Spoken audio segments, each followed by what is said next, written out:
Vasudevaya. Om Namo Bhagavate Vasudevaya. Om Jnana Timirandasya Jnananjana Shalakaya Chakshurum Militam Yena Tasmai Shri Guruve Namaha. Shri Chaitanya Manobhishtam Stapitam Yena Bhutale Swayam Rupa Karamayam Dalati Swapadantikam Vandeham Shri Guru Shri Yuta Padakamalam Shri Gurun Vaishnavamscha Shri Rupam Sagrajatam Sahagana Raghunatha Vitam Tam Sajivam Sadvaitam Savadutam Paritana Saitam Krishna Chaitanya Devam Shri Radha Krishna Padan Sagana Lalita Shri Vishakan Vitamscha Hey Krishna Karuna Sindhu Dinabandhu Jagatpate Gopesha Gopika Kanta Radha Kanta Namostute Tapta Kanchana Gaurangi Radhe Vrindavaneshwari Vrishabhano Sute Devi Pranamami Hari Priye Vanchakalpa Trubhyascha Kripa Sindhu Vacha Patitanam Pavanebhyo Vaishnavebhyo Namo Namaha Namo Vishnu Padaya Krishna Prishtaya Bhutale Srimate Bhakti Vedanta Swami Niti Namine Namaste Saraswate Devi Gauravani Pracharine Nirvishesha Shunyavari Paschatadesha Tarine Jai Shri Krishna Chaitanya Prabhu Nityananda Shri Advaita Gadadara Shri Vasadi Gaura Bhaktavinda Hare Krishna Krishna Krishna Hare Hare Hare Rama Rama Rama Hare Hare.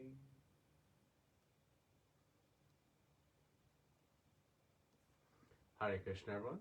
So, welcome to our continued study of this most wonderful Bhagavad Gita. So, it'll be concluding today chapter 9 and getting us to the exact midpoint of this Bhagavad Gita. So, we'll be coming right to the mid. So, last week we discussed that in the 21st verse, Krishna says that those who worship indirectly or incorrectly, ultimately he'll tell us, obtains the cycle of birth and death. But those who worship correctly, they obtain eternal bliss with Krishna.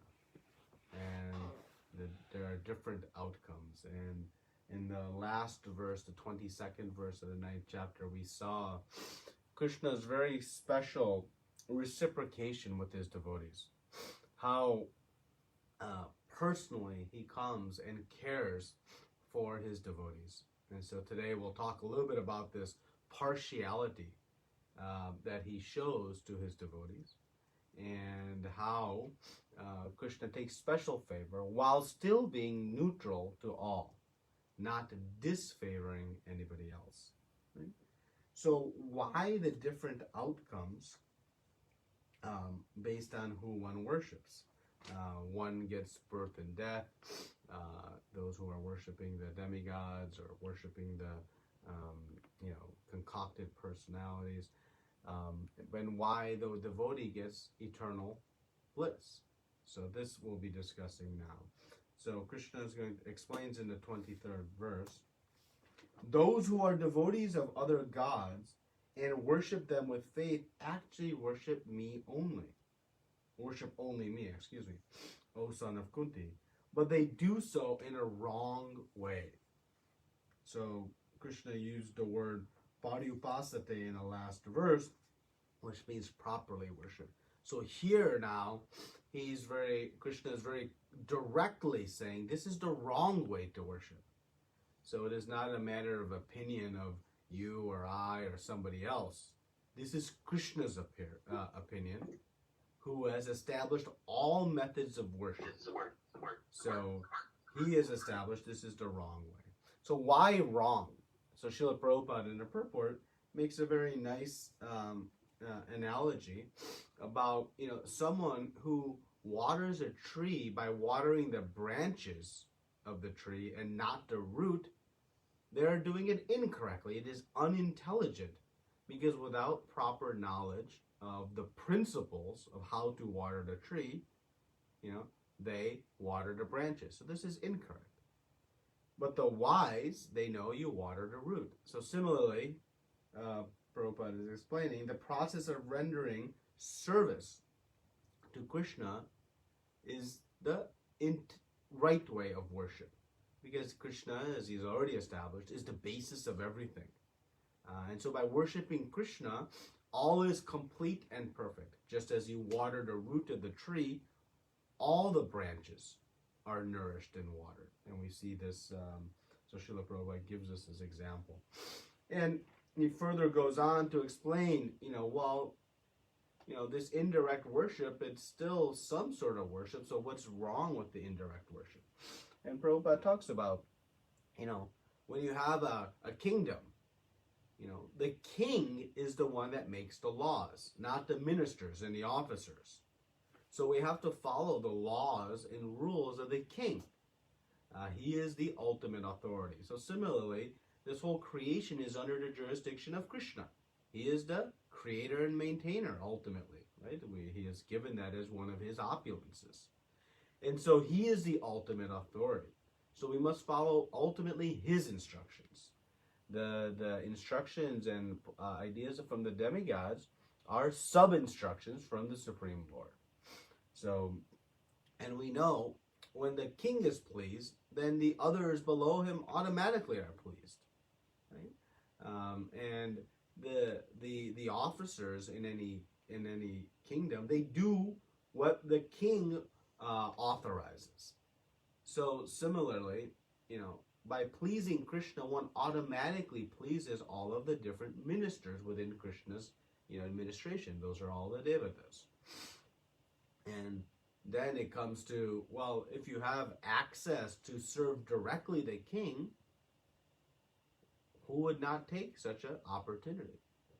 And Krishna is going to explain in a couple of verses how we all have access to render direct worship to him.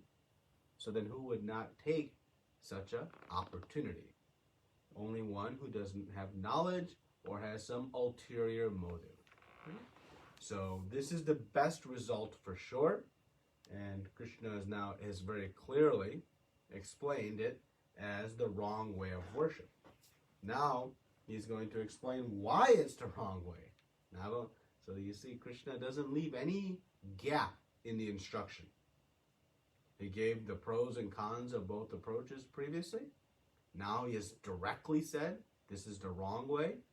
And now further he's going to explain why. So Krishna says in the 24th verse, I am the only enjoyer and master of all sacrifices.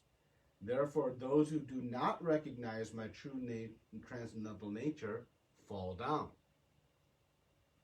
So the word here to use is avidhi purvakam. Right? So he is the only enjoyer. Excuse me, that word was used in the prior verse, but why is it avidhi purvakam, the wrong way of worship? Because Krishna is the only enjoyer, emphasizing only. And why is he the only enjoyer? Because he is the supreme master, the controller, the provider of everything. On a relative basis, if everything within my house, I'm the relative owner, then I am the enjoyer of it. If somebody else comes into my house and tries to enjoy something from my home without my permission, that is not a very acceptable etiquette. Why? Because it's mine. So then I am the rightful enjoyer. Now I may allow somebody to come in my house and enjoy with me out of friendship, out of relationship, but still it's not lost and it's mine. So similarly, now we look on a complete basis. Krishna is the creator and the source of everything. He's already established that. And thus, it makes him the supreme enjoyer. So if we want to enjoy anything from Krishna's creation, we must do so with him. As soon as we try to do without, what is the result? Those who don't recognize my transcendental nature, they fall down. because now we're going opposed. Just like if somebody comes into my house and tries to enjoy my property, there will be some discipline, some reaction to that event. And I'll call the police and say, take this person away. So the result of not knowing Krishna's position in nature is one falls down. And specifically how it happens, well, they fall down to the material desires. And they do not achieve the goal of eternal happiness. They get some temporary happiness, trying to worship the devatas for some temporary material boons is to try to enjoy Krishna's resources independent of him. And so the devatas provide these material boons, but there is no purification of consciousness. And so ultimately, one will even fall to sinful activities because the desire for those material boons will grow so rapidly, lust, that it'll even propel one to sin. And thus we'll see reactions and birth and death. Bhakti, on the other hand, it purifies our sinful tendencies, removes our false ego, thinking I am the independent doer, and engages one in the proper activity. So this is why the result is fall down. So it's incorrect, avidipurvakam. And why? Because Krishna is the only, he uses the word here, only enjoyer. Right? So the result is one doesn't get the real goal of life, supreme eternal happiness in his abode. This is only achieved by pleasing Krishna through devotional service. So thus it's not the right way, because everybody wants the same thing, eternal happiness. Nobody is looking for even temporary happiness. They'll take that relative to no happiness, but they ultimately want eternal happiness. But the only way to get it only way to get it is through devotional service. Okay?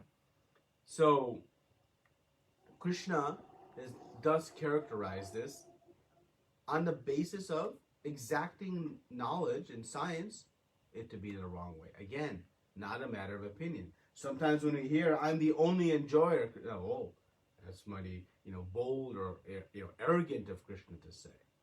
No, it's a fact that then actually gives us happiness, eternal happiness. Without understanding this fact, we'll never achieve real permanent happiness. So this statement Krishna is making is not to make himself feel good. It's to give all of us the opportunity to experience real eternal happiness, because it is only achieved again in rendering devotional service to Krishna. Worshipping in the demigods or worshipping some impersonal ideas, all of that will result in maybe some temporary happiness, but ultimately suffering. And so Krishna wants us to enjoy, wants us to be happy, and wants us to be free from all lamentations. And so thus one must understand this transcendental nature, that he is the enjoyer. And ultimately we must recognize that Krishna, being the only enjoyer, we were created to be enjoyed by Krishna. We were not created to enjoy independently. We were created to be enjoyed by Krishna. And that is the ego-shattering statement. But when one understands this realization and acts accordingly, then the enjoyed, the living entity, actually becomes the enjoyer. They experience the utmost happiness. And Krishna's strongest desire, single desire, is to see his devotees happy. So it is the ultimate irony of this state, of this configuration. We were meant to be enjoyed, and when we act in that situation, we actually become the eternal enjoyer. So the idea of wanting to be eternally happy is the right goal. How to do it, Krishna is now very precisely given the process. We must understand our position. As soon as I go against my position, if I walk into somebody's house and I'm convinced I am the proprietor of this person's property, I'll never find happiness in that consciousness. Never. Just as if I walk into this material world and think I'm an independent enjoyer, I'll never find it. So Krishna is going to, we can say, put the nail in the coffin, conclude the evidence. He doesn't give us anything short of complete instruction. So he says in the 25th verse, those who worship the demigods will take birth among the demigods. Those who worship the ancestors go to the ancestors. Those who worship the ghosts and spirits will take birth among such beings. And those who worship me live with me. So don't think this idea, oh, you can worship anyone. It all goes to the same place. This is very prevalently talked about in spiritual circles, particularly in India. Oh yeah, you can worship anyone. You worship Krishna, I worship so-and-so. We're all going to the same place. No, there is a difference. And Krishna said, based on your consciousness, remember from 8th chapter, whatever we desire, that we achieve. Here again, Krishna is saying now more directly, if you worship the demigods, that's where you'll go, or your ancestors, or the ghosts and spirits.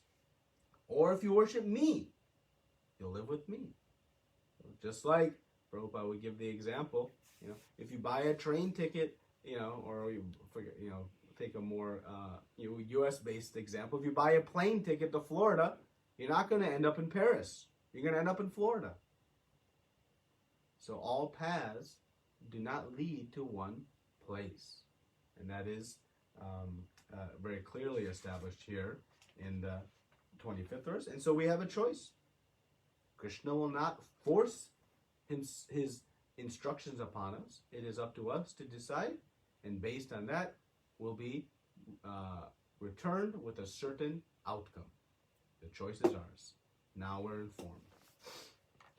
So Krishna has now explained our choices and the different results of who we worship. Now, out of utmost mercy, compassion, and sweetness, Krishna is going to show us the beauty of bhakti. Why? To encourage us to make the right choice. Though he has already given it very black and white what we should do, now he's going to show summarize the extraordinary qualities of devotional service that will further solidify our faith on the path of ultimately manmana bhava madbhakto majimam namaskuru, becoming his devotee, thinking of him, offering obeisances and worshiping him. Right? They'll conclude this section with that. So to guide us, to make sure we make the best decision, he's going to speak the next 9 verses in this chapter, the most confidential knowledge, right? So the glories of devotional service that will inspire us on this path, well, we'll see that it is a simple process, yet with great results. That will be coming in the next verse. We're going to see how Krishna favors his devotees. Already we saw that in the 22nd verse, and we'll see it again in the 33rd verse. And we're going to see anyone can do it. There is no pre-qualification required. So we'll see that again in the 26th verse and the 32nd verse. And we'll see even further, if there's a mistake, even that can be overcome, right? And that's in the 29th through and 30, 29, 30, and 31, and 32. So all aspects of this beautiful process of devotional service now Krishna's explained. He's already given the why it's better, and now further details. So let us enjoy these coming verses very nicely. 26. If one offers me with love and devotion a leaf, a flower, a fruit, or water, I will accept it. So this glorious feature of bhakti is explained now. After Krishna has said he is the only enjoyer and master, he now explains what type of actual sacrifice he enjoys. So again, all the details. He said, I'm the only enjoyer. Now, what does he enjoy? A leaf, a fruit, a flower, or water. And the stunning situation here is that it is a simple process, yet the greatest result. You know, we always are looking for the easiest way, right? The shortest process. And in the material world, we say no pain, no gain.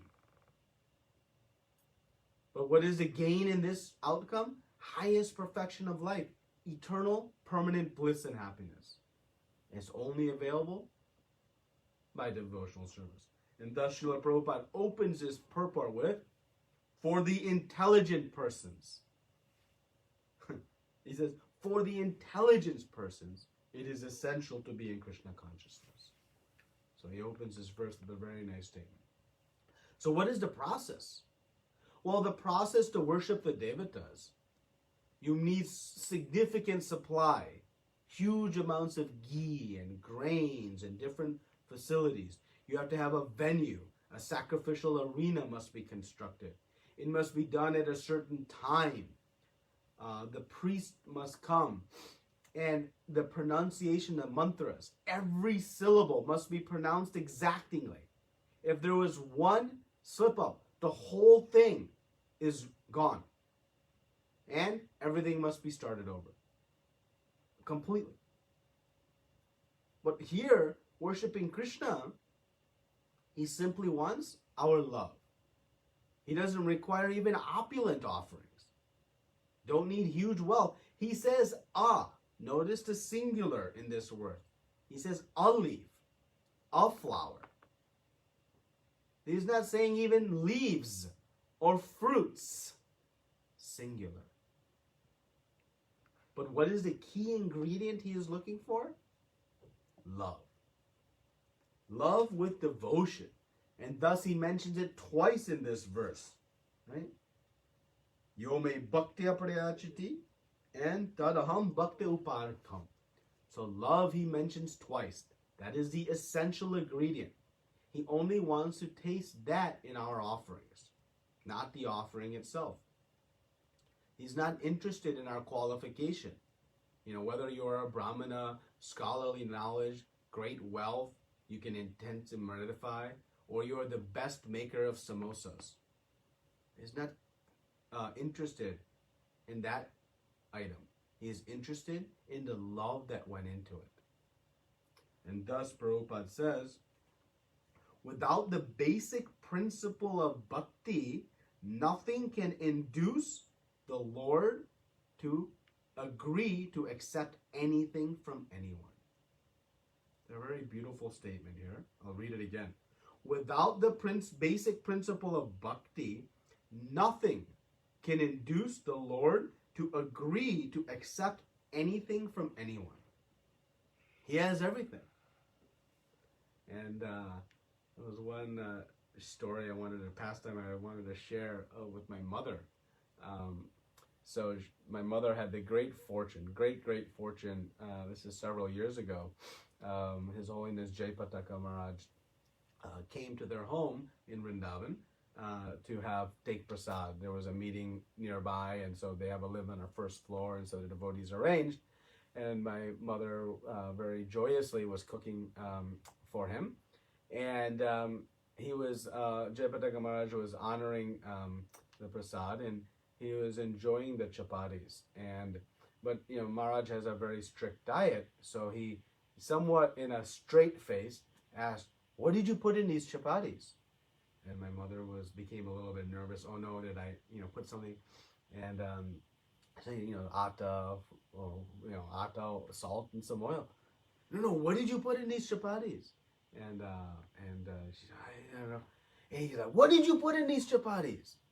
And she said, I don't know. He says, you put love into these chapatis. They were so nice. And my mother was stunned. But it was a very sweet exchange. And it always every time I read this verse, I remember this story. Because like that, Krishna, he is only interested in our love. He is self-satisfied. Trust me, Srimati Radharani is cooking for him in extraordinary ways. making unbelievable, amazing opulence offerings. 50 stoves she is running simultaneously, yet not one bead of sweat is dripping from her forehead. And she is preparing so many wonderful foodstuffs. So what is he going to eat from our offering? What kind of dosa or samosa, gulab jamun, or pakoras we can make that he'll enjoy when it compares to Radharani's? But actually, he is looking for our offerings as well. Because the ingredient he is looking for, that he is always thirsty for, is that love, the bhakti. That is the only thing we can offer him. Just like when a child makes a gift for mother. Mother is not so needful of the actual gift. Whether it's a card or some contraption, some candle, that doesn't have much value. But the love that went into it is precious and invaluable. So the offerings we make for Krishna, when they carry love, they are invaluable. But sometimes in our rendering a devotional service, we get into this, I want to make this, I want to do this. And we forget to put the main ingredient, which isn't in any of the cabinets, which isn't in any of the dabbas. It is in the heart. And that is the love.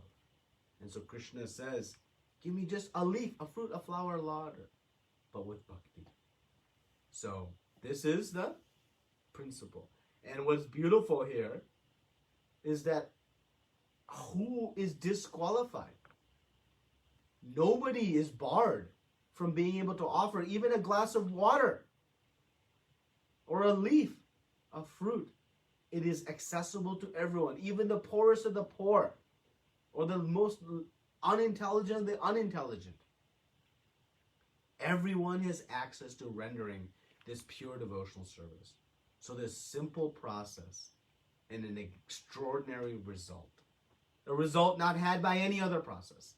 Yet, with simply offering our love, one can achieve it. So if you have tens of thousands of opulent fruits, do you just offer one fruit? Krishna says one fruit? No. The point here is, we offer the best that we have. Whatever we have capacity to offer, we should offer. Yeah, Krishna accepts just a fruit. But if we have a capacity to offer more, we should offer more. And again, when one does so with this love, what does one obtain? Eternal happiness. No more birth and death. No more temporary. Eternal bliss. This is Krishna's mercy. Think about it. What gift you could offer to the king or to some president that they would appreciate. What can you really give them? Nothing. They have everything. Power, wealth. Very difficult. But Krishna, the Supreme Personality of Godhead, we can give him a simple piece of fruit and he cherishes it like none other. So this is the beautiful process. Simple, yet effective. Now, Prabhupada makes a couple of other points in the purport worth noting. He talks about why devotees are vegetarians. Here it is. Because Krishna only eats a leaf, fruit, flower, or water. And the devotees know we only eat remnants from what Krishna has eaten. Because if I eat grains even that are not offered to the Lord, that carries some sin. We saw this in the 3rd chapter. So in some ways we are not vegetarians, we are prasaditarians. We only eat what Krishna's eat. So Krishna says he takes these 4 things. Why can't we offer Krishna meat? Some people argue. Well, he doesn't eat it. He told us. This is what he accepts. So, if someone comes to your home for dinner, you're going to offer them what they like, not what you like. So the devotees are, by nature of only honoring prasad, vegetarians. But being vegetarian alone is not sufficient, as we learn in the 3rd chapter. So, and then, final point, this bhakti, this verse speaks about pure devotional service. And pure devotional service means doing only what Krishna wants, not doing what we want and offering the result. That we'll see in the next verse. The pure devotee's entire life is centering around how to express their love for Krishna. And so, this is what a pure devotee does. We saw this also in the 14th verse and the 22nd verse, the stage of the Mahatma and the reciprocation with the undeviating devotee, the purity, 24 hours a day. Right? So, Prabhupada then makes another extraordinary statement in this purport. Listen to this statement. It's actually a question. Who is such a fool that he does not want to be Krishna conscious by this simple method and thus attain the highest perfectional life of eternity, bliss, and knowledge? If you have such a simple process with extraordinary results, Prabhupada says, who is such a fool that he does not want to take to it?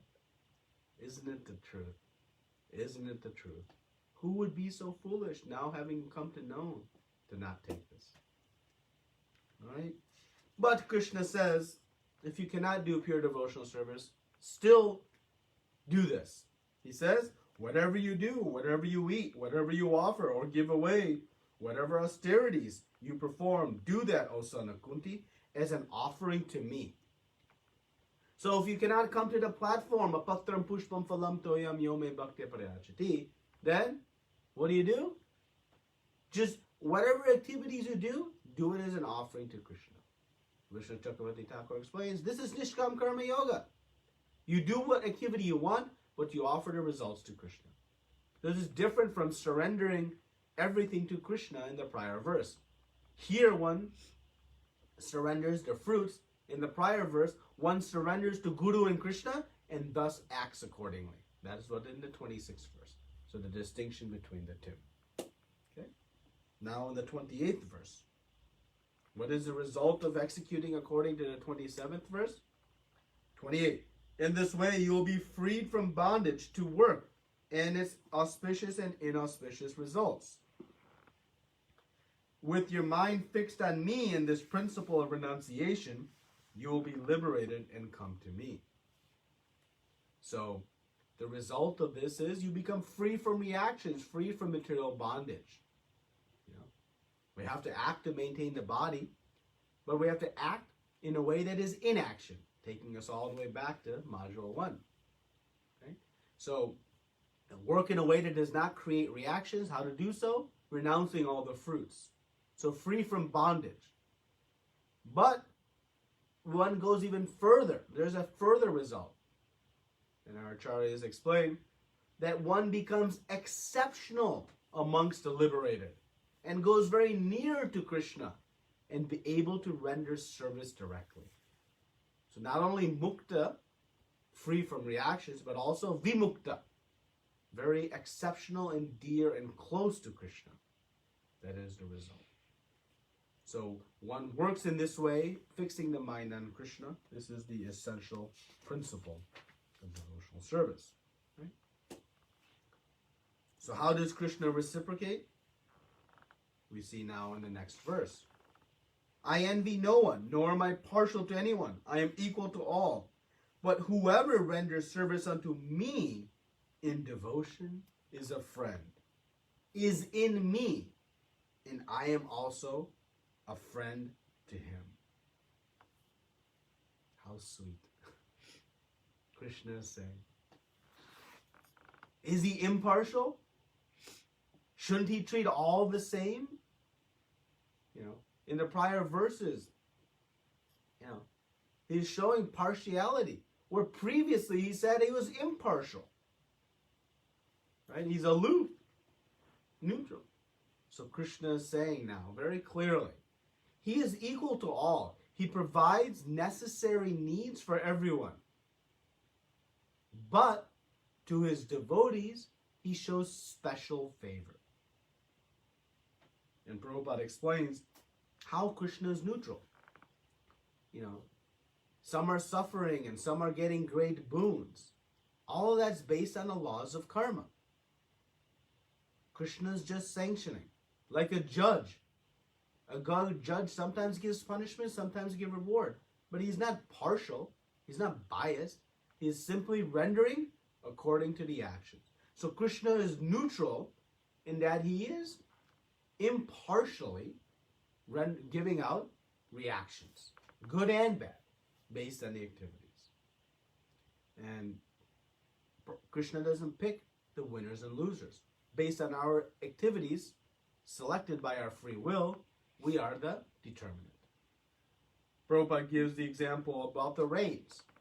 The rains nourish all the trees, not just the mango trees, even the weeds and the stones and other things. Rain is falling on. So like that, Prabhupada uses examples. Krishna nourishes all living entities, not just his devotees. So he's neutral and provides for all. But is he only impartial? Is he only aloof, detached from the material world? No. As he says here, those who render service unto me, they are in me. They are a friend, and I am a friend to them as well. So he shows special attention. And Prabhupada gives another very important and nice example here about the charity worker. You know, the charity worker will do philanthropy and distribute foodstuffs to everyone. But still, in being very charitable to all, he still has special attention to his own family, to his own children. But that special attention doesn't mean he disfavors others. No, he is charitable to all, but shows special favor to his children. So like this, Krishna is providing to all. So this special favor doesn't mean he disfavors anybody else. Right? So Krishna is giving everything to be able to live life, doesn't discriminate, but at the same time gives us special attention. Yeah? So now Krishna says in this verse, you know, the devotee is in me. But in the beginning of this chapter, Krishna said, you know, they are not in me. So is this a contradiction? No. This is the position, the special position of the devotee. The devotee feels great comfort because Krishna is in him. The devotee only cares to serve Krishna, sees Krishna everywhere. Whole life is Krishna. And so in their heart, they carry Krishna. And thus Krishna is in them. And Krishna says, the devotees are in my heart. Not only am I in the hearts of my devotees, the devotees are also in my heart. He makes room in his heart for his devotees. Such a sweet reciprocation. The Supreme Lord becomes the devotee of his devotees. In the pastime of Durvasa Muni and Ambarish Maharaj, when Durvasa Muni is fleeing from the Chakra and finding no other shelter, he goes to Lord Vishnu. And Lord Vishnu explains in beautiful verses how special position the devotees have in his heart. And how even he could not call off the Chakra because he is subordinated. His will is subordinated to that of his devotees. Beautiful verses we can read. So this reciprocal relationship is very strong.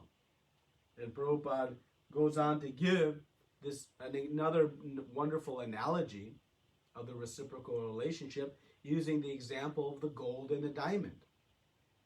The gold and the diamond in a ring together, they complement each other. The gold is beautified by the presence of the diamond.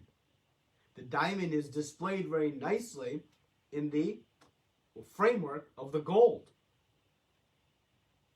So Prabhupada explains similarly, the devotee is glorifying Krishna, and Krishna is glorifying the devotee. It is not a one-way expression of love. It is a two-way expression. To have personal relationship, there must be a two-way exchange, Prabhupada says. So Krishna becomes a devotee of his devotee. He already said, I personally carry what they have and preserve, carry what they lack and preserve what they have, in the 22nd verse. So he becomes this desire tree. But Prabhupada points out, he's not a desire tree to anyone and everyone. No, to everybody else, he is giving according to the laws of karma. You get what you're qualified to get. But to his devotees, he reciprocates, not based on the laws of karma, no material laws. He reciprocates based on his love. And Krishna loves his devotees to no end. So much so that his only activity, what is Krishna's only activity? To give pleasure to his devotees. That is the only thing he wants to do, is to give pleasure to his devotees. And what is the only desire of his devotees? To be enjoyed by Krishna. Not to even enjoy themselves. They both, Krishna and the devotee, are selfless in their endeavors. So when Krishna says, you have no other desire, no other motive, Krishna has no other motive. He doesn't even want to enjoy himself. He simply wants to give pleasure to his devotees. So, this reciprocation of Krishna, it is very partial. When we take one step to Krishna, he takes many, many, many, many steps towards us. It is not a one-to-one ratio. In karma, equal and opposite reaction. But in bhakti, we take one step, he takes many steps. And that is out of love. So much so, Krishna told Duryodhana, anyone who is envious of the Pandavas is envious of me and is my enemy. That's how much Krishna cares for his devotees. If you don't like my devotees, you don't like me. So this partiality towards his devotee, it is the manifestation of Krishna's mercy. This is the sweet mercy of Krishna. This is the most confidential knowledge. How Krishna favors and loves his devotees. When one understands this, what other desire we could have but to be the recipient of Krishna's immeasurable love? He says, I am also a friend to him. The devotee is a friend. Wow. We try to become friends with some great, great people. It's impossible. Can you be a friend to some great movie star? No, you can just adore them, but you cannot become their friend. Very difficult. But Krishna is saying, Patram Pushpam Phalam Toyam, and they become my friend. Wow. This is the special mercy.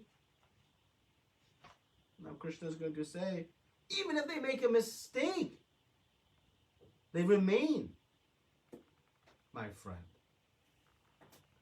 30th verse. Even if one commits the most abominable action, if he is engaged in devotional service, he is to be considered saintly because he is properly situated in his determination. Even more partiality. If mistakes come, Krishna will uplift and protect the devotee. But there are two conditions. He says, because he is situated in his determination. One must remain engaged in devotional service with strong determination to do bhakti. That is the key to draw Krishna's mercy, to uplift him from mistake.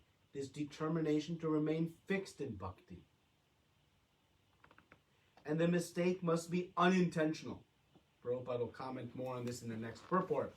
But it must be unintentional, right? The seventh offense in chanting the holy names of the Lord is to commit sinful activities and the strength of chanting. So the mistake must be unintentional. It is impossible to recover from the intentional mistake relying on the strength of bhakti. So in addition to the mercy of Krishna overpowering these mistakes, we see the power or potency of bhakti. If one remains determined in devotional service, even if offenses or mistakes are made, one can be overcome. Prabhupada says the material nature is very strong, that even the great yogis fully engaged, become ensnared, he says. Ensnared by the illusory energy. But bhakti is so strong that this mistake can be rectified if one remains determined in their devotional service. This is the power of bhakti. The mercy is here. Krishna doesn't throw us to the curb if we become ensnared, we make a mistake. But we must remain fixed in our devotional service. So Prabhupada guides us, one must be very careful not to chastise or ridicule a devotee who's made a mistake.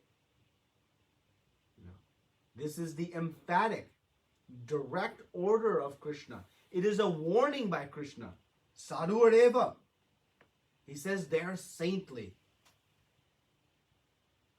So it's a strong statement by Krishna. And Prabhupada gives the example of the pot marks on the moon. Some marks on the moon does not lessen the cooling effects of the moon rays. Similarly, yes, a transgression or a mistake by the devotee doesn't lessen their position. Now, very important, this does not give us a license to make mistakes. Oh, I can be casual. No. The mistakes must be unintentional. Srila Prabhupada uses the word repeatedly, accidental. Right? He explains in the end of the purport, one should not misunderstand that a devotee in transcendental service can act in all kinds of abominable ways. No. This verse refers only to an accident due to the strong power of material connections. So this word accident is important. So we should not be whimsical. And Prabhupada goes on and makes another very wonderful statement. He says, devotional service is more or less a declaration of war against illusory energy. There may be accidental fall downs. So these must be unintentional. That is very, very important. Do not take and commit the seventh offense and think. But the key ingredient again, remaining fixed in determination to practice bhakti. Now Krishna says why again. Not only gives a statement, but then backs it up. Why is this person considered saintly? 31. He quickly becomes righteous and attains lasting peace. O son of Kunti, declare boldly that my devotee never perishes. So how can one committing offenses and mistakes become a pure devotee? Why? Because he quickly becomes righteous. This is the power of bhakti. Bhakti cleanses, purifies the impurities in the heart. If one is determined in their devotional service, they will quickly become purified of whatever remaining anarthas are there. So Krishna doesn't say it, yes, they are my sadhu, but then explains why. Because they'll become pure very soon. This is the power of bhakti. So potent is devotional service. And Prabhupada says, no need for any other prayaschita. No need for any other purification. Just stay fixed in bhakti. Chanting Hare Krishna, Krishna Krishna, Hare Hare. Hare Ram, Ram Ram, Hare Hare. He says, just remain fixed. No need for any other process. Just remain in bhakti. Now, our Acharya's comment. Why does Krishna tell Arjuna to declare it? Because as we know, Krishna is even willing to break his own promise to protect his devotees. He is so driven by the love of his devotees, he is willing to even break his own word.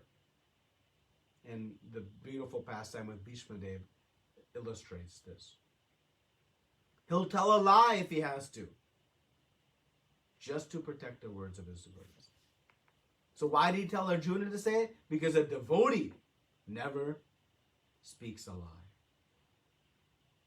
So all will believe it if Arjuna declares it. So if Arjuna says it, then it'll happen. So he tells Arjuna, you go out, ring the kettle drums, speak it loudly, and declare it boldly. Some of the commentary in this, presented by Vishnu Chakravarti Thakur, are extraordinary. Why does Krishna accept the service if the heart is dirty and full of lust and greed and anger? Krishna answers that question. He says, because those soon become very pure, because they are exclusively in bhakti. So, Krishna says, he'll quickly become religious. So, but the important point, like the accident, the mistaken person must feel great lamentation and condemnation. There must be a sincere feeling of, I have made a giant mistake. I am so fragile. It must be sincere. How could I do such a mistake? Not, oh well, yeah. No, there must be a deep feeling of remorse and lamentation, actual condemnation. Then the purification occurs. So this determination in bhakti and this lamentation for the mistake, then it happens. If you want more on this, you can read, particularly page 207 from Borijan Prabhu's Surrender Unto Me.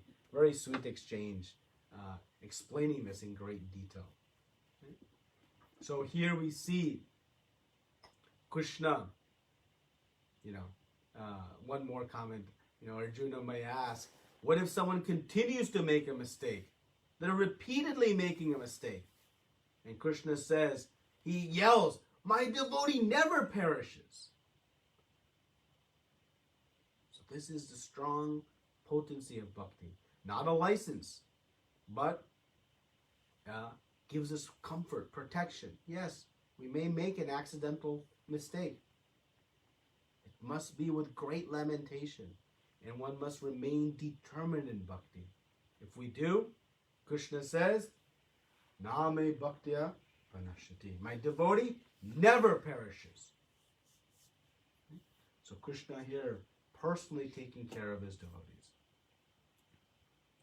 32. O son of Pritha, those who take shelter in me, though they may be of lower birth, women, Vaishyas, merchants, and Sudras, workers, can attain the supreme destination. So what is the qualification required? Again, the mercy, the potency of bhakti. Even the most fallen can be elevated. Lower birth doesn't matter. Srila Prabhupada came and preached to the most unqualified. We have perfect proof of this in our modern day. And Prabhupada emphasizes how it happens when we associate with a pure devotee and take guidance from the pure devotee. We can be uplifted from wherever condition we may be in. Krishna does not see higher or lower. Why do we see higher or lower? So much hate and discrimination is prevalent in society today. We see it in the current environment, particularly in the US. Krishna doesn't see higher or lower, but we, for some foolish reason, seem to. So what is the conclusion? What should one do? If there's any doubt, Krishna is going to sum it up for us. How much more this is so of the righteous Brahmana, devotee, and saintly kings. Therefore, having come to this temporary miserable world, engage in loving service unto me. Krishna sums it all up, wraps it up, and puts a bow on it. Just engage in loving service to me. No matter whether you start, wherever you are, if you're a Shudra or a Brahmana, do devotional service. If lower birth can purify from bhakti, what to say of the higher births? Why Krishna specifically is making this point? He wants to confirm bhakti is the best Not just for those who are fallen, but even for the higher class. Not only the unintelligent, but the most intelligent. Bhakti is for all. In the end, everyone is suffering, having come to this temporary misery world. Remember, from the highest to the lowest in the 8th chapter? So Krishna is saying, no matter where you are, what is the conclusive recommendation? Engage in loving service unto me. So Srila Prabhupada makes another statement here. He says, the devotional service of the Supreme Lord is the only process by which all problems of all classes of men can be solved. It is the only all-in-one process. All problems of all classes. Is anybody left out in all classes? Is any problem left out in all problems? No. Devotional service of the Lord is the only process that can solve all problems of all people. So why would anyone be anything but purely fixed in devotional service?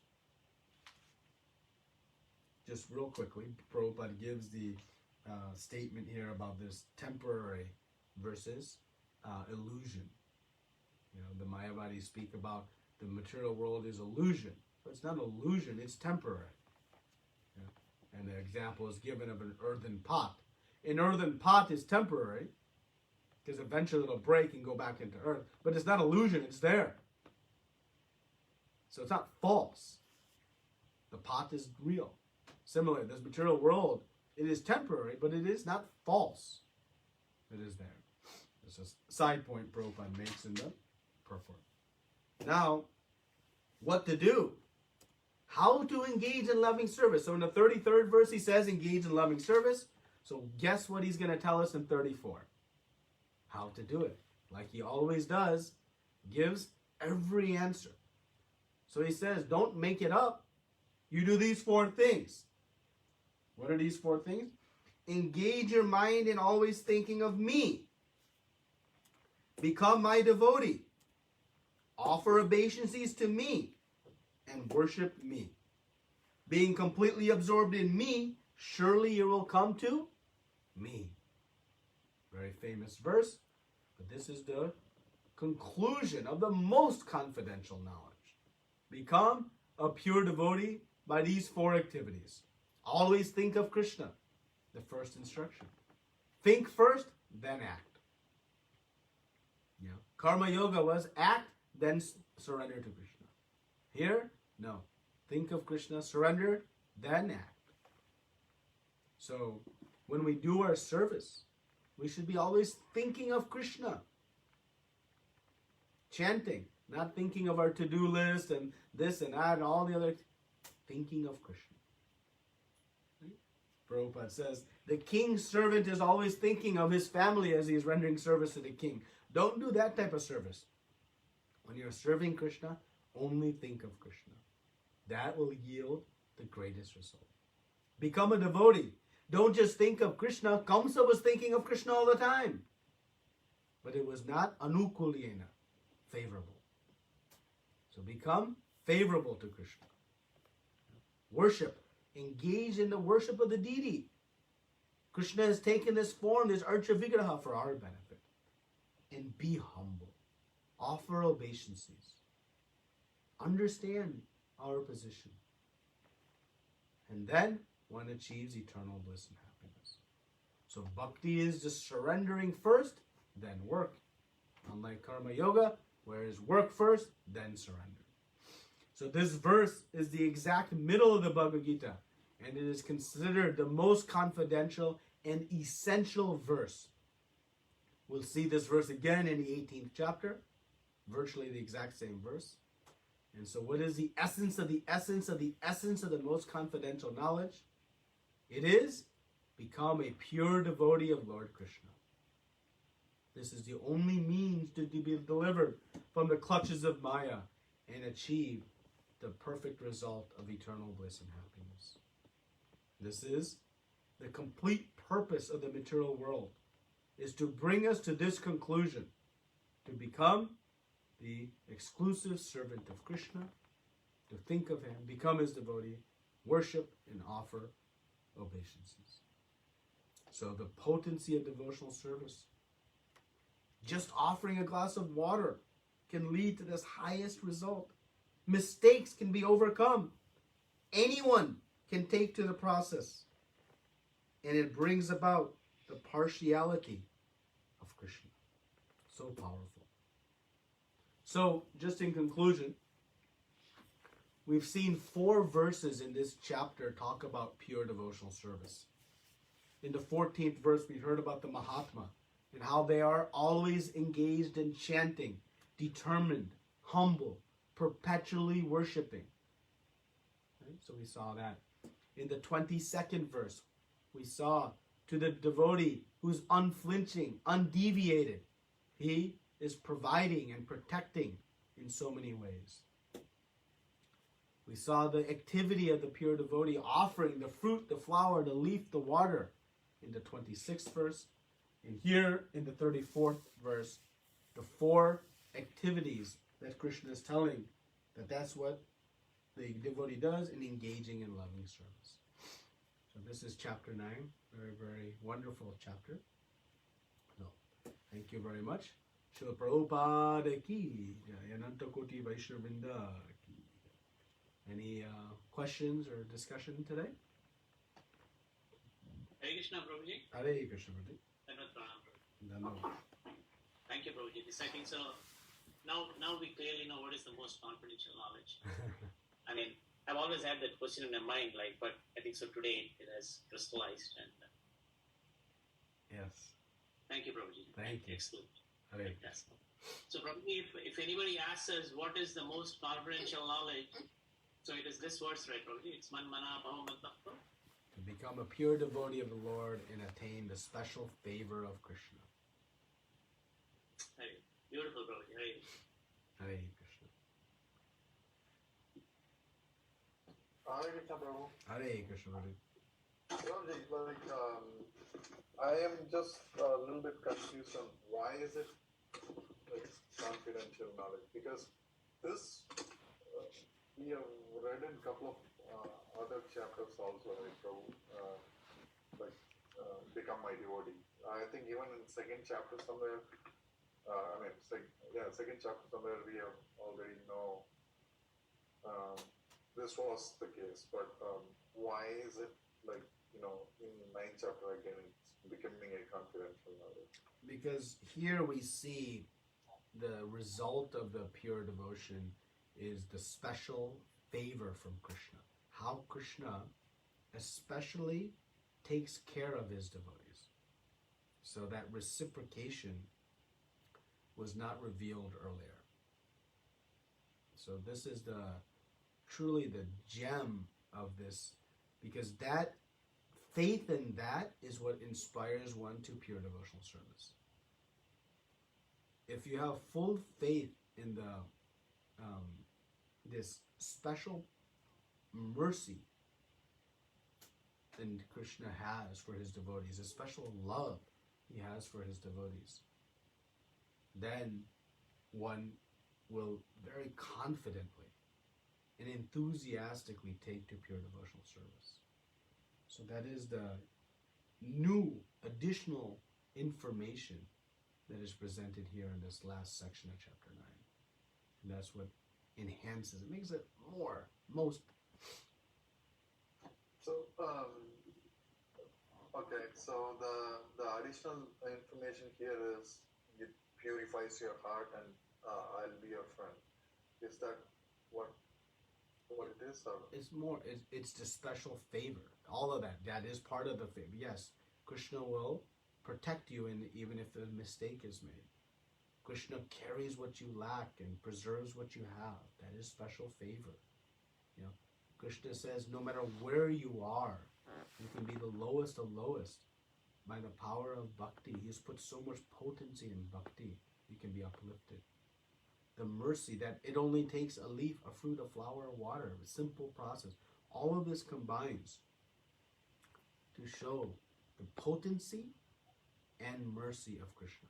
Both potency of bhakti, I should say, and the mercy of Krishna. Okay. So that is the confidential thing. And Prabhupada's working very hard to make it not confidential, meaning it's confidential because many don't take to this now. They may even read Bhagavad Gita and not come away with this understanding. Okay. Sounds good, Prabhu. Thank you, Prabhu. Hare Krishna. Thank you. Dhanyavad pranams. Hare Krishna, Prabhu. Hare Krishna. Prabhuji, okay, I forgot the question.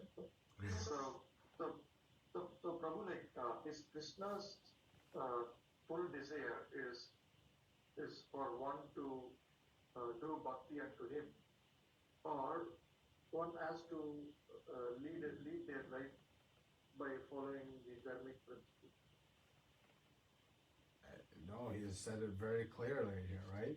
Having come to this temporary miserable world, engage in loving service unto me.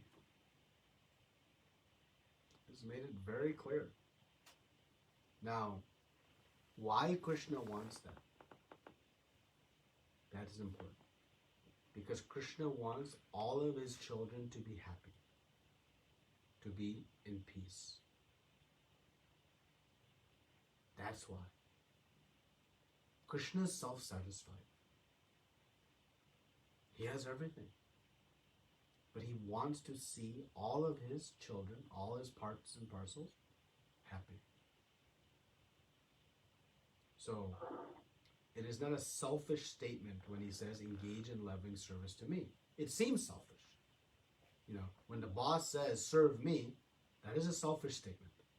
Because the boss is trying to gain from that service.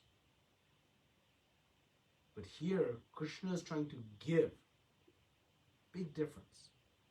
He is trying to give what will yield eternal peace and happiness. And because he is the only enjoyer and master, the only activity that can do so is bhakti. No other activity can do it. So, that is the conclusive instruction. Now, if one is not prepared to do pure devotional service, then there are some other processes that where one can start and ultimately, though, come to the conclusion that I should do pure devotional service. Right?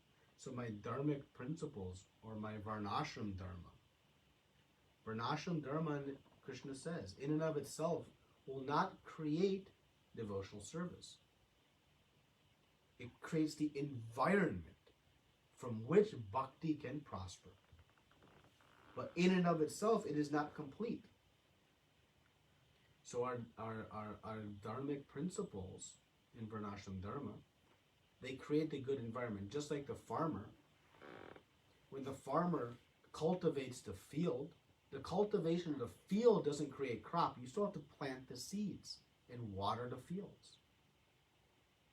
So following the Varnashram Dharma is like cultivating the field. It creates a good environment for then bhakti to prosper, to grow. So one must come to the process of bhakti. Does that make sense, Prabhu? Yeah, Prabhu, like why I asked the question was like something which was running in my mind by the Mahabharata epic, where the complete war is based on the dharma, and in every instance of a body being killed, as Krishna speaks about the dharma, like you didn't follow the dharma of what you need to do. So that's why like it was confusing to me that what is the real desire of Krishna, instruction of Krishna. Sarva dharmam parityaja mamekam charanam vraja. Abandon everything and just surrender unto me. That is the conclusive instruction, right? That is the conclusive and because it is unequivocally best for us, not because it's best for him. because it's unequivocally, meaning unequivocal means nothing else can compare. It is unequivocally best for us. A loving father or mother gives instruction to child, not for what is good for them, but what is good for child. They don't look for their own benefit. So Krishna's instructions here is like that of a loving father. And he makes it very clear. And then he gives all the details. And then explains the why behind everything. Right? As we see this flow, it's very systematically Krishna's presenting the logic. So that it'll enhance and solidify our faith. Because Krishna could have said in one verse, surrender unto me, abandon everything. But we'll have umpteen number of questions. Why? How? Why not this? What about that? And thus we have 700 verses here. But the conclusion is one, surrender to Krishna. That is our eternal constitutional position. We're just trying to return to our original position. Hare Krishna, Prabhu. Hello. Thank you, Prabhu. Hare Krishna. Dhanyavads.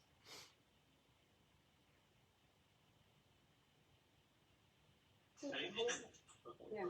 Go ahead, Prabhuji.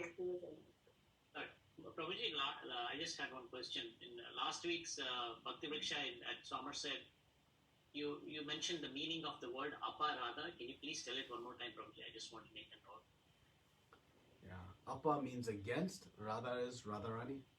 Okay.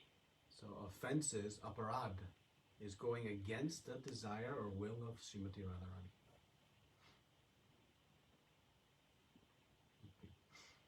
Thank you, Prabhuji. Hare Krishna. Hare Krishna.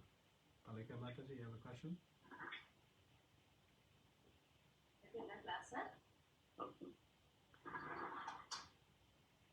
Yes, Prabhuji. Thank you.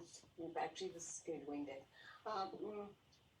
Towards the end of the class, you mentioned about the 4 verses.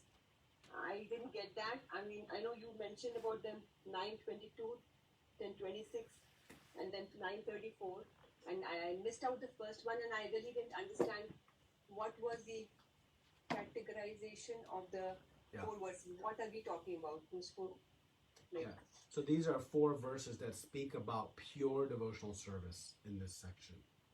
So the first one was 9:14. That was where Krishna spoke about the Mahatma, the great soul. And in 9:14, Krishna is explaining that what the activities of the Mahatma are, right? So that they are always chanting, endeavoring with great determination. The Satatam Kirtayanto Mam verse. So that was the first of the verses on pure devotional service in this section. Then in 9:22, Krishna gives the verse around carrying what they lack and preserving what they have, but he gives it with the qualification: those who are always worshiping me with exclusive devotion. So this is again the pure devotee.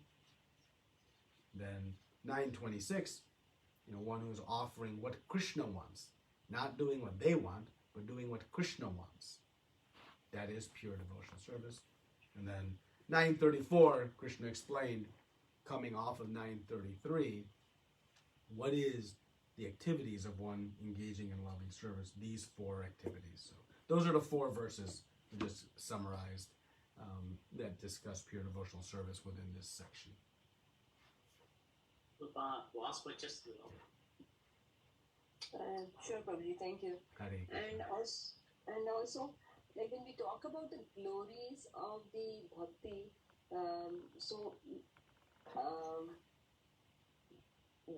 you are mentioning one is that like Krishna, even if you are committing a mistake, as long as it is unintentional and you are fixed in your devotional service, still he will forgive and even those abominable of the mistakes, right?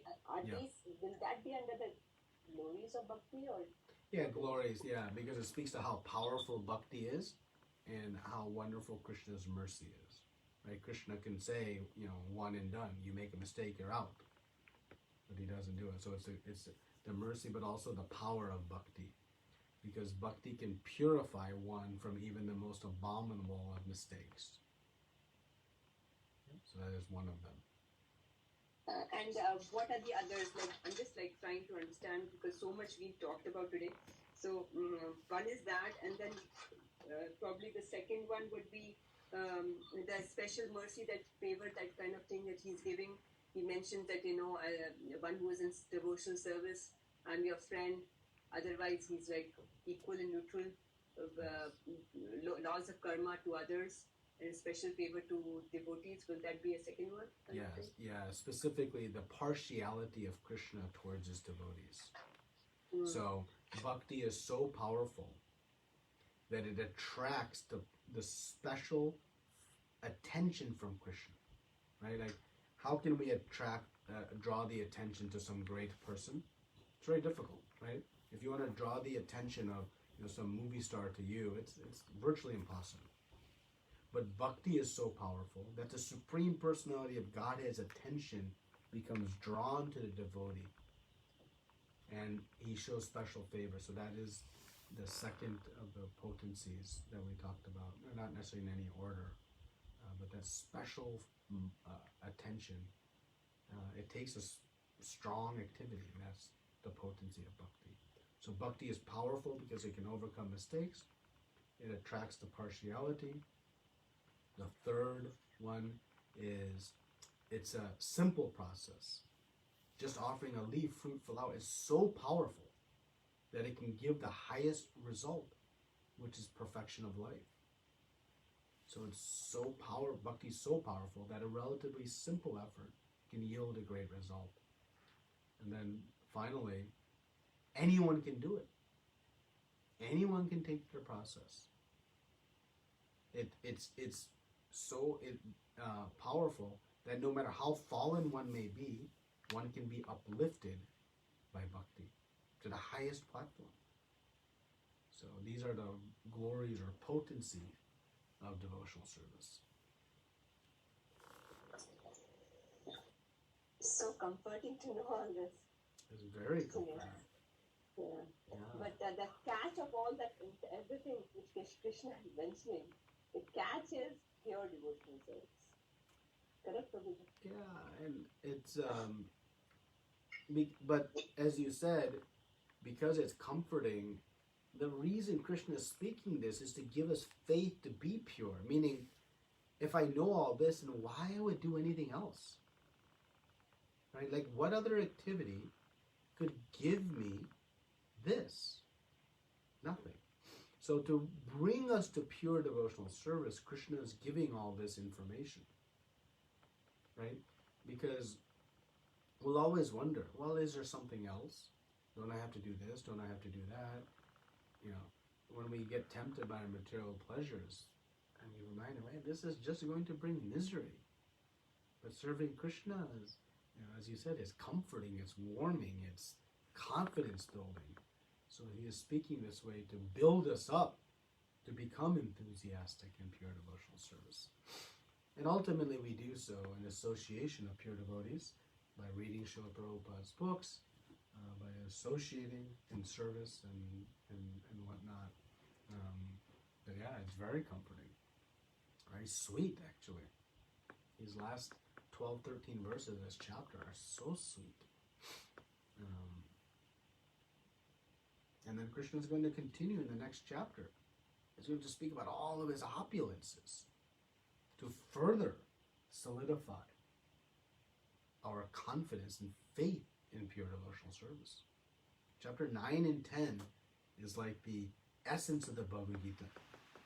It's all around bringing us firmly fixed in pure devotional service.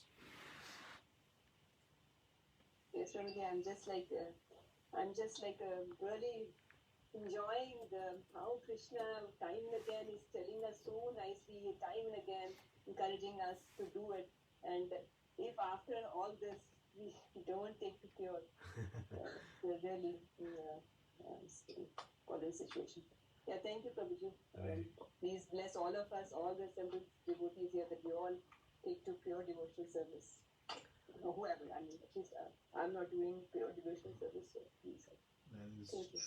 that is Srila Prabhupada's blessing upon all of us. He's explained this to us so nicely. Wonderful analogies, wonderful statements. These purports are so full of nectar. You know, he says, "Who is such a fool that would not take to Krishna consciousness?" I love that statement. Only Prabhupada can make such a emphatic statement after having built up all. He says, "Who is such a fool that would not do this?" It's a great question. Let us not be that fool. That is our prayer. Thank you. Hare Krishna. Hare Hare Krishna. Krishna. Dhanyavads.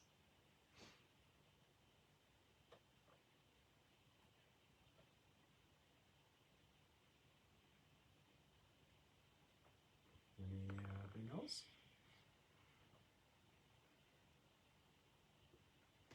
Okay, so now next week we'll begin chapter 10. Thank you very much. Please forgive me if I misspoke anything. Srila Prabhupada ki jai, Ananta Koti Vaishnava Vrinda ki jai. Hare Krishna. Hare Krishna.